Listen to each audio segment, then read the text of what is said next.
Bonjour à toutes et à tous. Aujourd'hui, nous partons dans l'un des pays les moins peuplés au monde, à la rencontre des femmes et des hommes qui bravent le désert, dépaysement total en perspective, avec cette spéciale Namibie. Dans quelques instants, nous partagerons la vie des Himba, des bergers qui vivent au cœur du désert du Kaokoveld. Autour d'eux, quelques vaches, des chèvres, au pied des acacias.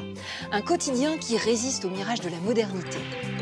Nous nous rendrons également à Kolmanskop et on n'y croisera pas grand monde non plus. Pourtant, au début du XXe siècle, c'était l'une des villes les plus riches du monde. Une cité minière incontournable où il suffisait de s'allonger dans le sable pour ramasser des diamants et même d'en croquer.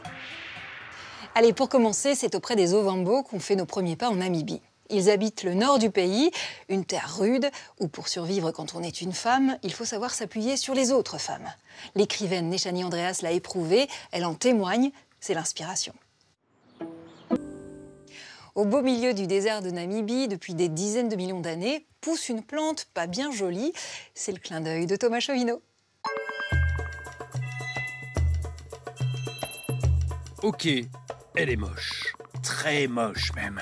Elle n'a pas la grâce de la rose ou l'élégance de la passiflore. Mais elle a deux qualités qu'aucune plante au monde ne possède. D'abord, elle pousse dans le désert. Et dans le genre, on ne peut pas dire qu'elle soit nombreuse. Ensuite, dans ce désert, elle s'y sent tellement bien qu'elle y reste. Parce qu'elle peut vivre pendant des siècles et des siècles, voire même un bon millénaire. À côté d'elle, Mathusalem est un ado. Selon la Bible, il aurait atteint 969 ans. Ne dites plus vieux comme Mathusalem, mais vieux comme le Welwitschia mirabilis. Le Welwitschia mirabilis vit dans un seul endroit au monde, le désert du Namib. Enfin, vit. Plutôt survit. Et c'est peut-être sa laideur qui le sauve. Ce tronc un peu court sur lequel poussent seulement 2 feuilles pas très en forme. Un système simple qui assure son existence. Dans ce milieu hostile, sans eau, quelques gouttes de la rosée du matin suffisent à son bonheur pour la journée. Le Welwitschia mirabilis a le goût des choses simples. Et en plus, il est là depuis longtemps, au moins 86 millions d'années. Des chercheurs ont récemment étudié son génome et d'après eux, il y a 86 millions d'années, le Welwitschia mirabilis a modifié son génome pour survivre à un stress hydrique important. Autrement dit, il s'est adapté. Pas étonnant qu'il ait en son temps fasciné Darwin tout autant que son ami l'explorateur et botaniste Joseph Dalton Hooker. À propos de cette plante, il a déclaré « C'est sans conteste la plus merveilleuse plante de la Terre, mais aussi la plus hideuse. » Et franchement, il a raison. C'est peut-être la seule espèce sur Terre à se fiche complètement du réchauffement climatique qui pèse sur nous tous. Même si, comme beaucoup d'autres, il est menacé, il a l'habitude de la chaleur et du manque d'eau. Ce réchauffement, ça touche l'une de ses feuilles, sans vraiment balancer l'autre. Grâce à Nechani Andreas, on est allé à la rencontre des Ovambo. Eh bien, dans l'extrême nord de la Namibie, un autre peuple bantou nous a accueillis. Ce sont les Himba, des femmes et des hommes qui ont su apprivoiser le désert depuis des siècles. Surprenant où nous avons rendez-vous à présent. Kolmanskop. Et avec un peu de chance et l'estomac bien accroché, vous pourriez bien repartir de là avec quelques diamants. C'est l'incontournable.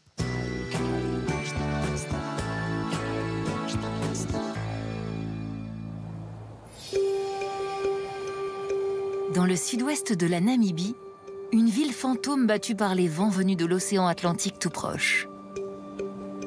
Quasi rien n'y pousse à part du sable, et encore du sable.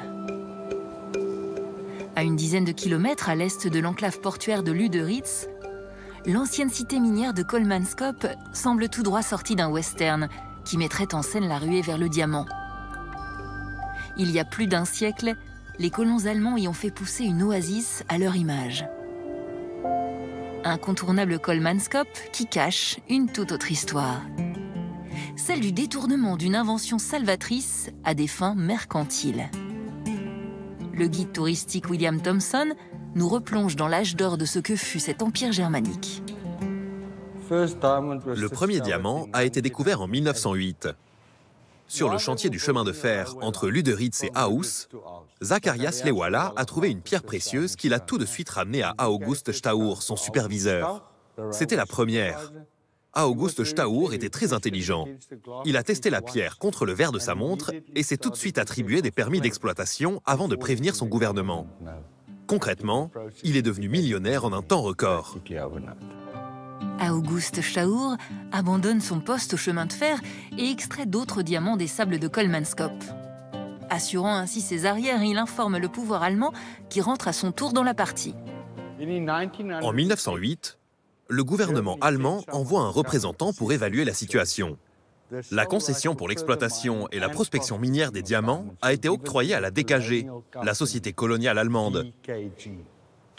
Aucun autre permis d'exploitation minière n'a été distribué. S'ensuit la construction d'une véritable ville champignon qui pousse en plein désert. Rien n'arrête les colons allemands, pas même l'absence de sources d'eau à des dizaines de kilomètres à la ronde. À croire que le diamant a des vertus miraculeuses. Alors ici, il y avait l'usine à glace. C'est incroyable. C'est plus ou moins le même concept que les bacs à glace d'aujourd'hui, grâce auxquels ils arrivaient à faire de la glace au milieu du désert en 1911. C'étaient des réfrigérateurs comme celui-ci. Ils mettaient des blocs de glace ici, l'air froid passait par là, et après vous mettiez votre fromage, votre bière ou tout ce que vous vouliez. Ils avaient une vie de luxe. Il y avait une piscine d'eau de mer, un bowling, un bar à champagne pour les femmes. Les premiers films muets ont été projetés ici, dans le casino. Ils pouvaient largement se permettre tout ce luxe. En 1911, ils avaient déjà l'électricité, alors que la majorité des pays européens s'éclairaient encore à la lampe à gaz. Le mirage d'August Stauer s'est fait réel. La cité du sud-ouest africain allemand acquiert la réputation d'être la ville la plus riche d'Afrique. En 1912, elle fournit 11,7% de la production mondiale de diamants, soit 1 million de carats. Avant le début de la Première Guerre mondiale en 1914, il y avait 300 adultes et 44 écoliers allemands. Donc 344 Allemands pour environ 800 travailleurs contractuels namibiens. Mais les travailleurs restaient de l'autre côté de la clôture. Les ouvriers, majoritairement des Namas, passent la journée à ramper dans le sable pour récolter la précieuse denrée. Et parmi eux, certains ne résistent pas à la tentation. Les propriétaires des licences d'exploitation minière ont besoin de rendre les contrôles plus efficaces, car les minuscules pierres précieuses se cachent facilement, notamment dans l'estomac. Une semaine avant la fin de leur contrat, ils leur faisaient avaler de l'huile de ricin, un puissant laxatif, puis les mettaient en quarantaine. C'était dans les bâtiments blancs là-bas. Ensuite, ils mettaient un siphon au-dessus des toilettes. Alors tout passait au travers, mais les diamants restaient sur le dessus. Ces travailleurs étaient intelligents. Ils avalaient les diamants ou se faisaient des petites entailles dans la tête ou dans les jambes et attendaient que la peau les recouvre à nouveau. Ils ont même essayé de les attacher à des flèches qu'ils tiraient au-dessus des grillages ou de les faire voler grâce à des pigeons voyageurs. Ils ont essayé toutes les astuces imaginables. À malin, malin ennemi, les patrons font appel à une méthode innovante pour contrôler les mineurs. Une invention allemande, la radiographie au rayon X. À cette époque, la technologie est utilisée dans divers contextes non médicaux, pour la conception de chaussures, dans les fêtes foraines avec l'attraction du fluoroscope, qui permet de regarder en temps réel l'image radio d'une personne. C'est justement cette application qui est faite à Kolmanskop, mais pas dans un but ludique cette fois. Il y avait bien sûr quelqu'un qui les surveillait et, entendant ces gargouillements d'estomac, comprenait ce qui se passait. Ou alors, on les dénonçait. C'est pour ça que les Allemands ont fait venir ici la première machine à rayon X d'Afrique australe. Ils pouvaient leur faire des radios pour voir directement s'ils avaient avalé des diamants. Et ensuite, ils recommençaient le processus du laxatif pour les récupérer. Les mineurs sont donc soumis au rayon X plusieurs fois par jour par les médecins de l'hôpital, qui se muent en vigile à portique. Pas de détecteur de métaux, plutôt un détecteur de diamants. Les niveaux de radiation sont très élevés, et à l'époque, ni les médecins, ni encore moins les mineurs, n'ont connaissance de la dangerosité de l'exposition aux rayons X. Les risques de développer un cancer sont très élevés. Néanmoins, cette application industrielle et coercitive se généralise à l'ensemble des mines de diamants d'Afrique du Sud, qui dominent le sud-ouest africain à partir de 1915. Avec elle, de graves conséquences sur la santé des mineurs et des manipulateurs radio.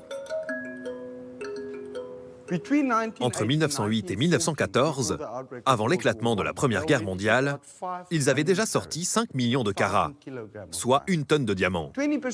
À cette époque, 20% des diamants du monde venaient d'ici.